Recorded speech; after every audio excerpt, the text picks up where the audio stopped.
Good afternoon and welcome to the first webinar of the ISCA ICAN webinar series for this academic year. It's nice to get back into the swing of things and bring some of these programs to the School Counselor Association again.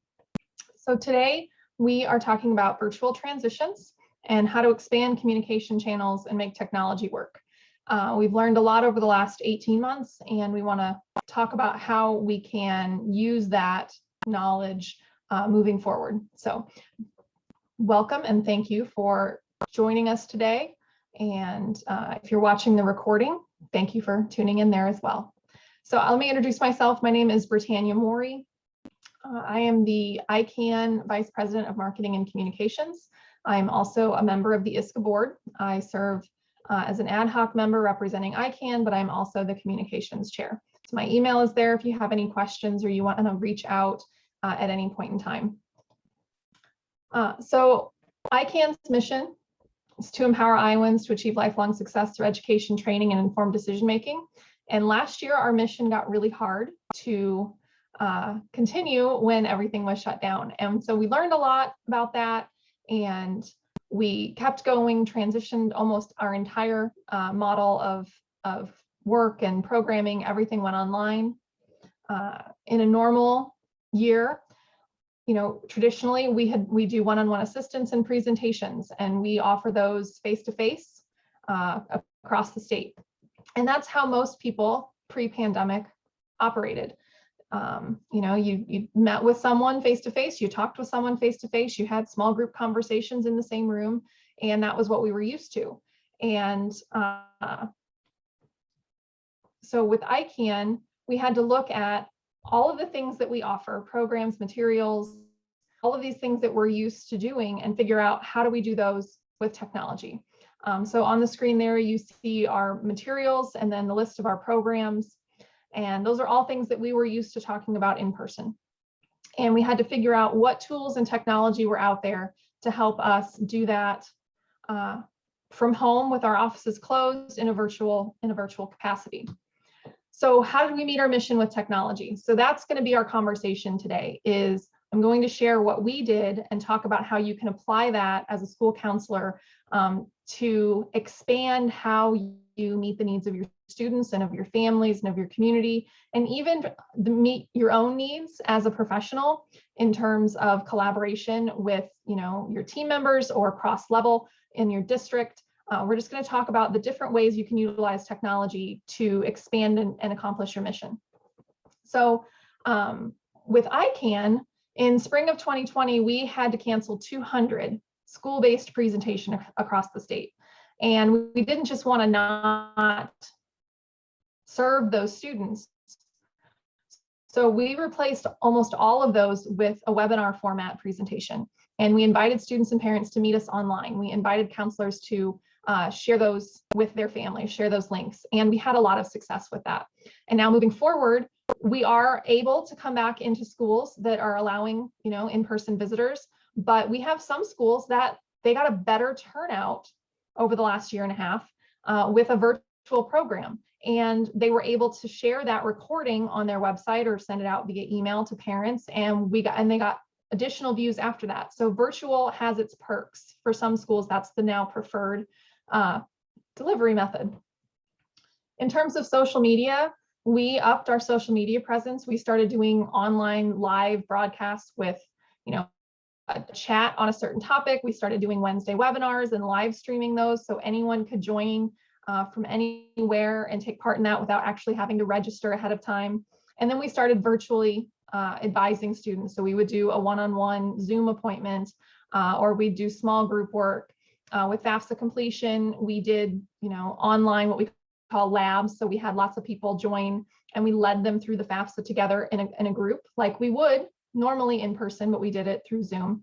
So there were lots of ways to do that. This is a picture of one of our virtual advising.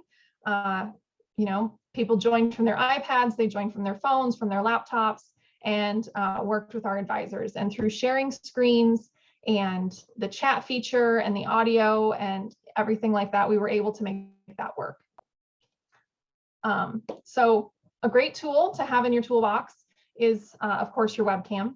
and utilizing that webcam to still have that personal connection. If you're a school that still wears masks or requires masks, there's been a lot of conversation about that it's harder to see expressions. It's harder to see if a student is following along or if you understand. Well, if you're doing it, if you can meet with a student virtually, you can now see their face again. Even if masks aren't an issue, and going forward, hopefully they won't be, a webcam allows that personal connection. You can put a face with the voice. You can see each other and have a more personable conversation, and it's easier to connect. And it also builds trust. When you can see your student or the parent, my school district with my son, they did Zoom parent-teacher conferences last year. And it actually worked really, really well. And I did feel connected to my son's teacher. I did feel that that meeting went really well, as opposed to maybe just a phone call, maybe not have gotten quite as far. They were able to share their screen and show me some of his work and all of that kind of thing. So the webcam technology is a really great tool to have, making sure that it's, a good webcam so that your picture quality is clear and crystal and there's not a lot of pixelation going on. But that is a great tool. So as you can see, here's another screenshot. I was doing a FAFSA appointment.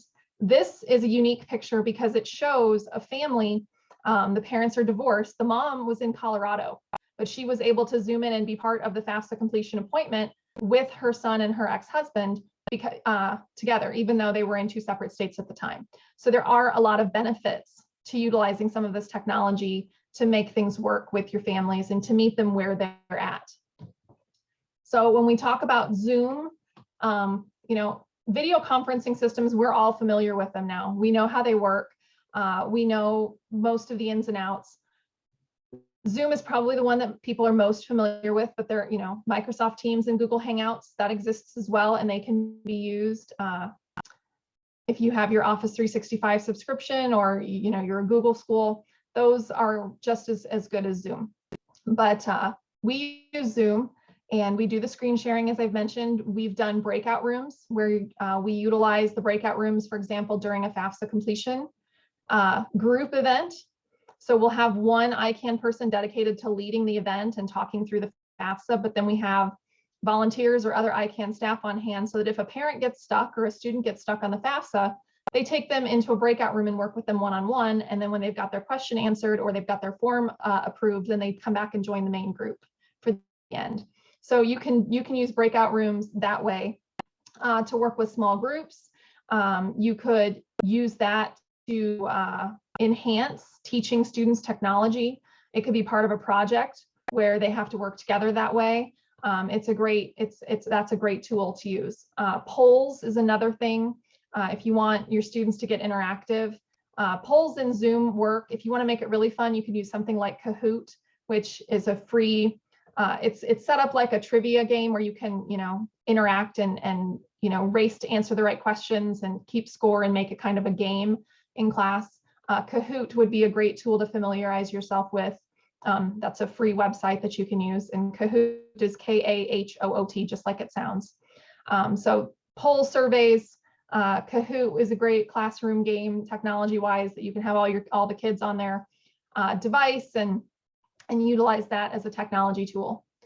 And then recording. I don't know where we'd be if we couldn't record all of this. So recording, you could just do a Zoom informational video all by yourself without an audience, record it, and then post it as an informational video or a how-to. You could share your screen and show someone how to do something. And you could create all of these step-by-step visual aids for your students, for parents. Just being able to record in a Zoom format with just a webcam in your computer. It used to be that you'd have to go to your technology department or, get your video produced. That might be expensive. Now, as long as you have a Zoom account and a quality camera, you can get a lot more things created and done in a really short amount of time. So another thing with Zoom, this is your share screen, your green button here, creating breakout rooms and how you can assign the rooms. You can open and control all of that. You do have to set up your ability to turn on breakout rooms in your main Zoom portal. So if you go to the Zoom website online and you log in there, that's where you set up all of your, that would be where you enable your use of breakout rooms and things like that. But you see you've got your chat and your record and all of that as well. When we talk about recordings, videos are consumer friendly. I know, we communicate with parents and students a lot, and we have found the more we put in video format, the more hits we get. It's kind of the same as when we send emails out. If you can turn 2 paragraphs into one, or 1 paragraph into an intro sentence and a bulleted list, bullets, short, sweet, those are likely to get read. Long emails likely not to, even if it's great information. So that's something we work on. But if you can turn it into an informational video, people love to watch videos and they tend to absorb things a little bit more. So that was actually where we came up with our video tip of the week years ago, is a quick snippet that someone doesn't have to read. They can just listen to it and learn what they're interested in. So as I mentioned before, you can pre-record and share things ahead of time. You can record live events and then share them. So recording is a great tool. Live stream is also something that can be utilized if you're doing an informational session and you want to put it out on your counseling social media page or something like that.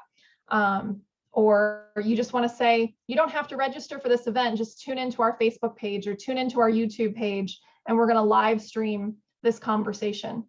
That's something that you can do as well. And when you live stream to Facebook or you live stream to YouTube from Zoom, Facebook and YouTube automatically record it, and then it becomes a video in your video library on those 2 platforms.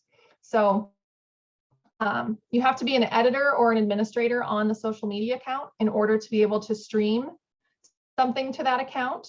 But as long as you do that, then you have permission, and it's a pretty easy process to go through. So you can't do both platforms simultaneously. You do have to pick one or the other. So, figure out which would be best for you, and then go from there. On Zoom, the live, again, you have to enable that in your webinar platform, but it's here in the menu under more. You can choose which platform you want to live stream to. And then it pops over to Facebook and it'll ask you where you want your live video to go and what page you're going to put it on. And then you just hit go live. So it pops up in Facebook and then you're ready to go. So examples of how we've made these recordings and things work. So I mentioned we do webinar Wednesdays. So every Wednesday we do a webinar on a specific topic, and it's live streamed on Facebook. But then it's also recorded. And so it's posted on Facebook as a recording. It's also posted on our YouTube channel. So that gives us that video file. And then that's a resource that we can send out. We can post on our website, and families can then access it going forward. Facebook Live, as I mentioned, it saves to Facebook. So school-based seminars. So if you choose to have your ICAN presentation virtually, we'll record that for you. And then you can have the link to the video and you can post that on your website. You can send that out to all parents who maybe weren't able to attend. And then that's another tool that you have when you do your program review, or your list of what you've published this year or what your plan is for the year. You can say, well, we held this live event, but then we were also able to send out the recording to everyone who wasn't able to attend. So every single one of our families had access to this event. So that's as opposed to being able to say, well, we invited everyone, but only this percentage attended. You can say this information and this recording of the event was provided to every single parent in this grade or in this group of students. So it makes you much more effective, and you have a much bigger footprint then to be effective. Live Q&A with guest panelists. So this is something that we've started doing and they've gone really well. And this is something that as a counselor, use Zoom to bring in guests to your school that maybe could never have made it to an in-person event. Think about career speakers or just speakers in general on any topic.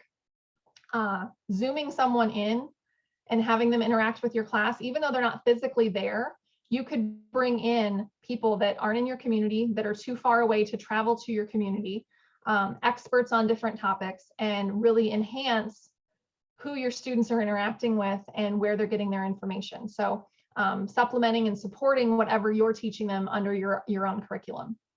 So in this slide, this was our college orientation panel discussion with a variety of colleges from around the state. So that went really well. We had a lot of participation there. A big question would be where to store all these videos, because they are big files, and I'm sure that your website administrator isn't going to want to post them all on your website and clog up all that bandwidth, which is why YouTube is free, and that's where I would recommend creating a channel and then storing all of your videos there. And YouTube, you can have public, private, or unlisted, which means you can have some videos that are just open on your YouTube channel, and you can promote your YouTube channel as a link from your counseling page or as a resource. And if it's public, anyone can watch it at any time. But you can also store videos and list them as unlisted or private, and then the only person who can see that is a person who has the link. So an unlisted video, you would share a link to that video, and if you share the link with them, then they can see the video, but it wouldn't be searchable. It wouldn't be able to be found publicly. And then private would be only someone who can actually log into your account to see it. You can embed YouTube onto your school website, or you can just, cut and paste the link. But you could embed those videos. There's YouTube provides the web code so that you can embed a video into your school website. So any videos or resources that you create, if you got the YouTube code, you can work with your school administrator to get that embedded into your website. And then the video is right there on your webpage, and they just click play and watch it without leaving your site.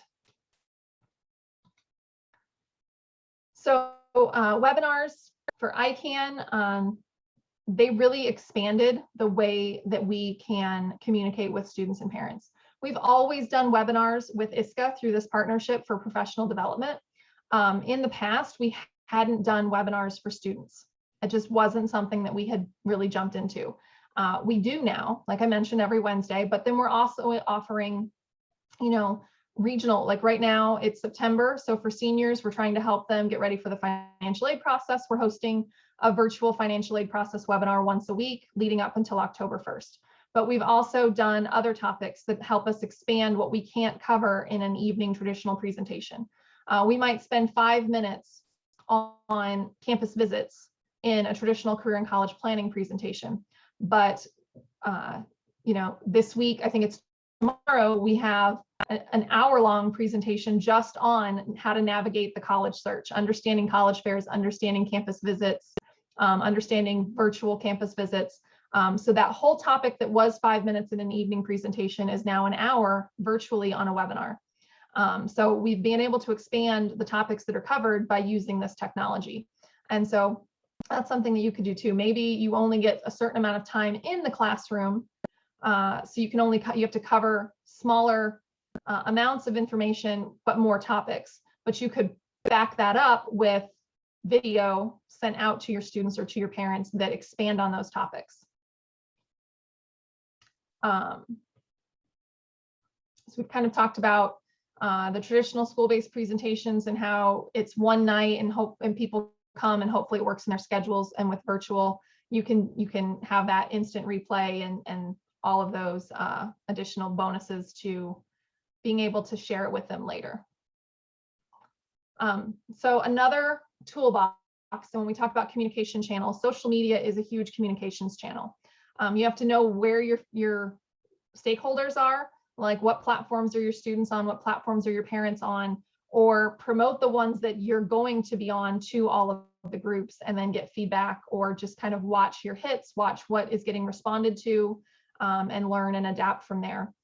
But I thought we'd go over some social media tips and tricks, talk about how I use different platforms, and then how you could use different platforms to not only engage with your students and engage with parents, but also gather information and save yourself some time. So with social media, if you're allowed to use it, it's a great platform to engage students and parents because they're already there. Now, they're not probably going to be on the same platform, but there are tricks out there that you can use to make that easier to control. You don't have to know everything to make social media work. Just you can share resources from other social media pages. You can copy and paste. That's something that we post in our toolkits. For certain events, we provide you with a list of suggested Facebook and Twitter posts that you can then just copy paste and put out there on certain dates. But you build up a following with sharing resources, sharing information, making announcements about what's going on, reminders about upcoming deadlines or events happening on your in your district. Follow other organizations that you find helpful. For example, follow ICAN, follow ISCA, follow ISCA. And then when they post important information, you can just share it on your page. Now, you're letting them do the research for you, so you don't have to spend a whole lot of time out there trying to collect all this information and figure it out. Now, one question I got once was, well, what if I see something on Twitter or Facebook, but I want to share it on a different platform? And I can't find that they posted it on both platforms. So copy and paste is the way to go. So I'm just gonna switch over here and pull up a couple. I'm gonna show you a few things on social media. I think I might have to reshare my screen though.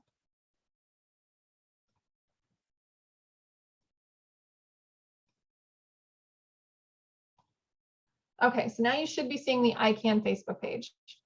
So, utilizing your cover image for announcements and things, making sure that your pro picture links and calls out your school or your counseling office or whatever it is. So over here, when you're the manager or the editor or the administrator of your Facebook page, you get this extra menu of options when you're on that page. So, we have all of our events that, these are all our upcoming events.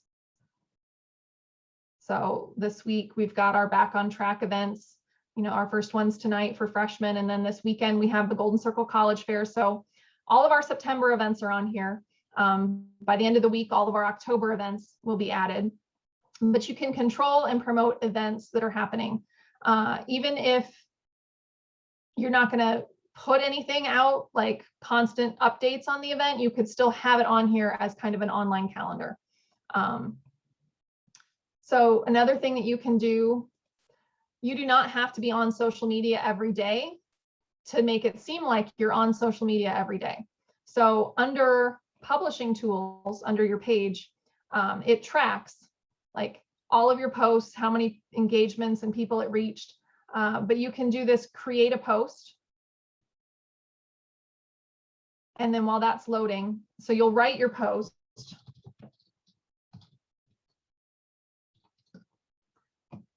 Instead of sharing now, if you do this drop down where you say schedule, you could spend 15 minutes, maybe a week, 15, 20 minutes, and you could schedule out your whole week's worth of posts that these are the things I want to get out there. And you pick the date you want it to go out and the time. Now, Facebook does military time. So to be honest, I have on you can't see my wall here, I have a bulletin board, and I actually have a military to civilian time thing printed out just so I can reference 1500 hours is 3 o'clock. So all the PMs are in military time when you're scheduling, which can be something to make you think about, but you can schedule those out.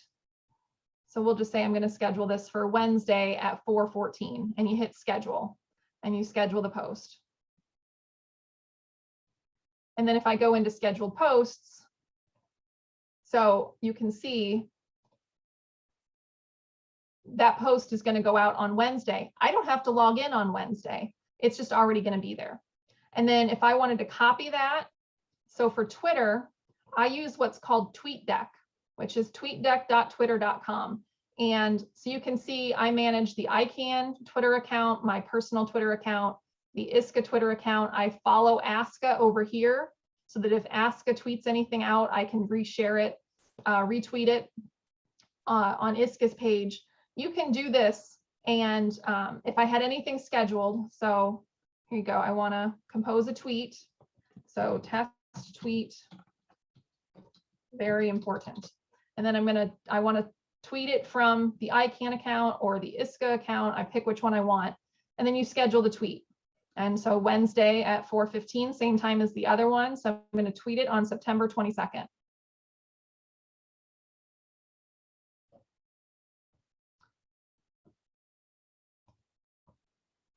And so now under scheduled, it's got my tweet scheduled for September 22nd. And you can spend just a few minutes a week scheduling out whatever you want to share with your group, or sometimes I'll do them a month in advance for certain events or topics or things like that. I'm going to delete these real quick so that they don't go out on Wednesday.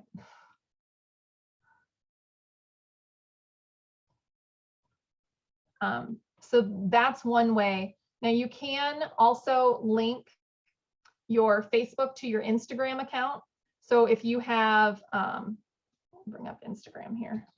So I don't have our Facebook account tagged, linked to our Facebook page anymore. We do that separately, but you can link the two so that anytime you post something on Instagram, it would automatically post to Facebook, or vice versa. You could post on Facebook and it would automatically post to Instagram. The reason I disconnected mine is because sometimes the size and it doesn't always work. So, but you can see that, we use Instagram and talk about, FAFSA completion and things like that. So I don't know that much about TikTok and Snapchat. If you do, and you want to try and utilize those to reach your students, more power to you. Those are just platforms that, I kind of know Snapchat, I just don't use it as much. And as a business, we haven't gone that far, but we have found great success using Facebook, Twitter, and Instagram for social media. I'm going to switch back over to my PowerPoint and talk about how we have done that. So YouTube, create a channel, build a library of resources. You can encourage your parents and students to subscribe. You can stream live from Zoom to YouTube, or you can just go to YouTube and stream live directly from YouTube if you want to do that. If you mark the video as not made for kids, then it'll enable a comment section. If you mark the video made for kids, then there won't be any comments allowed, but it'll also not have ads on your videos. So that's something to think about. This is the ICAN YouTube page, so you can see under our videos the screenshots from a while ago, but it tracks everything that you want, tells you how many views, how long things are. You can have playlists and all that kind of stuff. With Facebook, it's a great place to catch your parents. Parents are mostly the ones on Facebook. A lot of your students probably aren't going to be on there, but you can hold and promote events virtually and in person. It's easy to promote things just with the click of a button. You can, like I showed you, pre-schedule those posts. You can go live on Facebook. Let me go back to Facebook and I can show you how to do that. So if you're just on your page, under more, you can hit live. These are our past live videos. And then, oh, when did they move the button? So, oh, here, create live. So you can create live, you can create an event right from your menu here. So if you click the live button, it's going to take you into a section where you can either schedule a live event or you can immediately go live. So obviously I'm not going to go live because I'm already live with you, but that would be how you would do those things. And you always want to make sure that you are posting to a page that you manage, not on your personal timeline.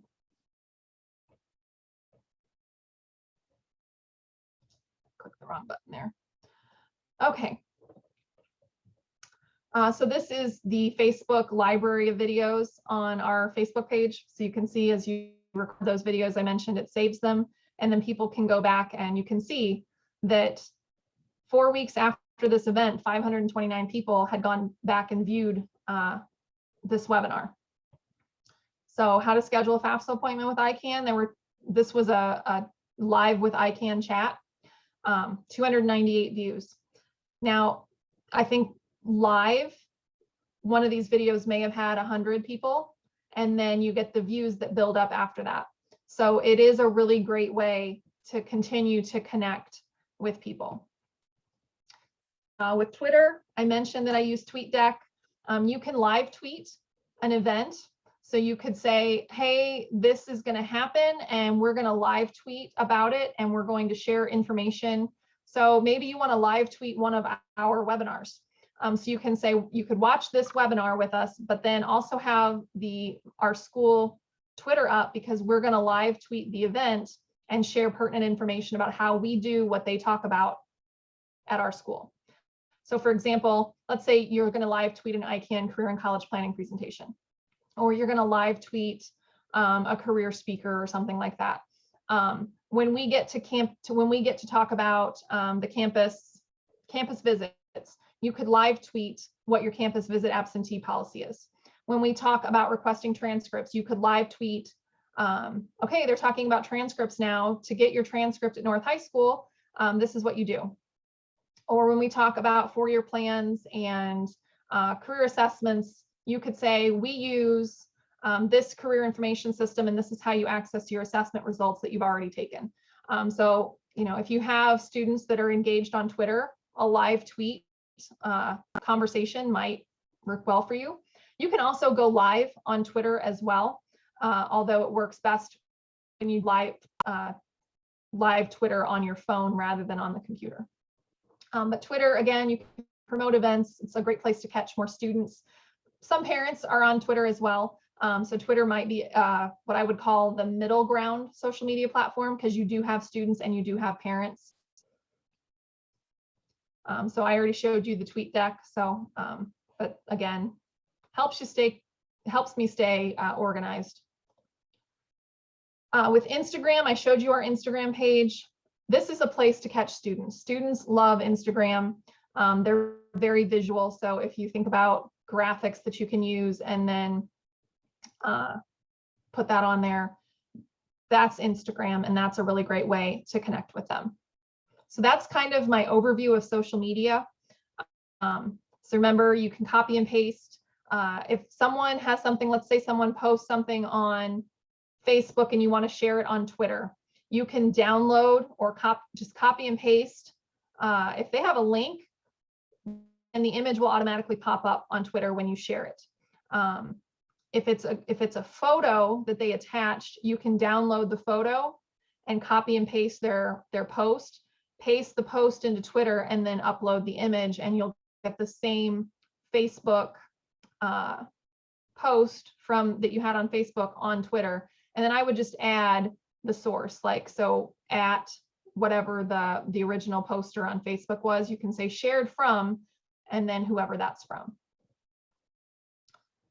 So in terms of advising, so since March 2020 through, I haven't done the last 6 months, and so I'm sorry, that 8,800 is probably much higher, almost double at this point. But we have done so many virtual appointments since March of 2020 that it makes us wonder why we weren't doing it before. So there's parts of Iowa that are more than an hour away from an ICAN center, even some that might be almost 2, maybe even more than that away from an ICAN center. It makes it really hard for those families to get an appointment. There may be people in our communities with our centers that still can't come in, transportation barriers and things like that. So offering virtual appointments, virtual advising, has really closed a gap and removed a barrier for families who maybe they were really interested in meeting with us, but they could never get to us. Now they can.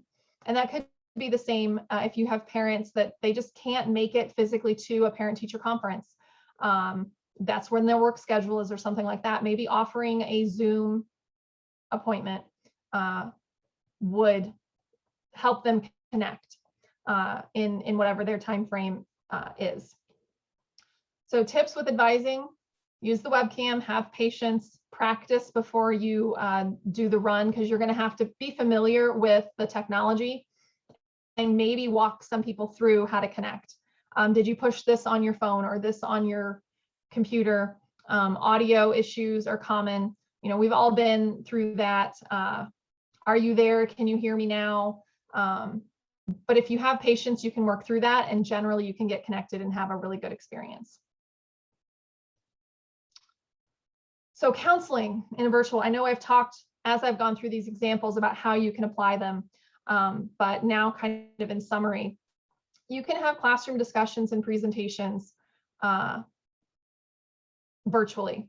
Maybe you want to talk to multiple classrooms at once. So instead of repeating yourself, maybe you schedule the same time and you have the teachers broadcast you from your office into multiple classrooms in your district or in your building. And that way you're meeting, you only have to do it once, and you're meeting with all the students, and you provide them with ways to follow up with you in person. And then instead of repeating that in every section of class for a week or something like that, you've covered it in one time slot. You can do small group work this way. If there's students that they don't want to come together in a room, but you need to talk to all of them, you could use virtual that way. We've talked about individual advising. We've talked about family discussions. We talked about those guest speakers. If live doesn't work, you can pre-record a guest speaker and then just share the video. Enhance your activities in your toolkit with resources. So you can do fillable PDFs. If you use Google Chrome, you can install the Kami extension, and then any PDF becomes editable. You can type on it, you can draw on it, and Kami is a free extension, but it only works on Google Chrome, to my knowledge. I haven't gotten it to work on any other browser yet. So Kami, it's just type in Kami extension, and then it'll automatically install through Chrome. Google Docs, Sheets, and Forms, that's a free resource that anyone can have access to. So if you share things through there, or you use your Google Drive, you know, that's something that you can help students set up if they don't have an email or anything like that outside of the school email. That's a place where you can help them create that portfolio. That's a place where you can help with meetings and resources and things like that. Cam Scanner, that's the CS. So the Cam Scanner app is a free app. Now you can get the upgraded pay for version to skip the ads, but I mean, I've been using it for ages and the ads aren't that big of a deal. So Cam Scanner, it's a free app that you load on your phone, and you take a picture of a document through the Cam Scanner app, and it converts that picture into a PDF, and then you can email it from the app to yourself or to someone else. So instead of, you know, having to physically scan something and then get it off the copy machine and get it to your email, like you just take a picture and you have a PDF. So it has saved me so much time with that app. So Cam Scanner is an amazing app. It's a free app. I love it. We talked about Google Drive, but anything like this that makes it easier for students to connect without needing a printer or a scanner, all of these resources will enhance what you're able to help students do if you're familiar with these tools. So if you integrate technology, you can expand your reach. So the traditional face-to-face is always wonderful, and that's where we can connect with students and have a great impact. But knowing how to expand that and having virtual options, having technology to help us push that message a little bit further, or to remove some barriers from families that just can't make the face-to-face, expands your reach. You're leaving a bigger footprint, you're making a bigger impact with your students. So take what we've learned and build on it. We've found success with live stream for both educators and parents. You could use Zoom or Microsoft Teams or Google Hangout to cross collaborate in your district. It may be impossible to leave your building and meet with the other counselors at other levels in your district to work on your comprehensive K-12 school counseling program. But you could probably all find a 5 or 10 or 15-minute time period where you could all meet together on Zoom to collaborate. And then you're not leaving your buildings. There's no travel time involved. That might make those meetings easier to have happen. That's just one example that I know districts struggle with sometimes, is getting out of the building and collaborating with those at my level, or even at other levels, because we're all busy. We all are needed in our buildings. It's just hard to get out of our building. I hear that a lot. So that would be, use technology for that as well. It's a great tool for your families and your students. It's also a great tool as a professional. This is the ICAN website. Another tool is to build a great counseling website. What is available to your families and your students on your counseling website? What information are you providing? On ours, when we think about school counselors, we've built an entire segment of our website is just for school counselors. All the resources that we have for you, everything that you need is in this section from us. There's also a resource library. You can link anything from our website onto your website, or you can send them just to our main page. But the more specific you get on different topics, the more success your students and your families are going to find. Lastly, here are the links to our social media pages so you can see what we're doing. I did not mention Pinterest. What we do on Pinterest is we have boards for different topics: study abroad, college applications, DACA students, scholarships, underclassmen planning, upperclassmen planning, senior year. We have all these different boards, and then we pin resources to them. So you could also do that. You could have a Pinterest board for different groups in your school. So that's my discussion today on how to use virtual tools and technology to expand the way that you can communicate with your students and with your parents, and even with your administrators and your colleagues. If you have questions, or if you want to talk about anything that I've discussed today, you want ideas or some further explanation, I'm happy to help. ICAN is always here to try and help in any way we can. So my email and my phone number are listed there. Also, feel free always to reach out to the ISCA board members. ISCA is here to support all of you as well. And I'll put a plug in for the fall conference. The ISCA conference is coming up in November. Registration is open. So if you haven't taken time to look at that, it is going to be held in person again this year. So we're really excited about bringing everyone together in Des Moines. We're at the Iowa Event Center in downtown Des Moines this year, so more space. We've got some great keynotes, so check out the ISCA website for more information on that. And if you're seeing this before the end of this week, remember that largest college fair in the state of Iowa, Golden Circle, is happening this Sunday. It's great for all high school students. We have colleges and universities from 12 states exhibiting, plus military, plus apprenticeship programs, plus career experts. So encourage your students and parents to attend on Sunday. It's at Prairie Meadows in Altoona. And we have our Back on Track events each night this week. So we've got freshmen starting in just over an hour tonight, but then we have sophomores on Tuesday, juniors on Wednesday, and seniors on Thursday. So again, thank you for joining me this afternoon. Thank you for watching the video later on. And I hope this was helpful, and I hope you have a great rest of your day.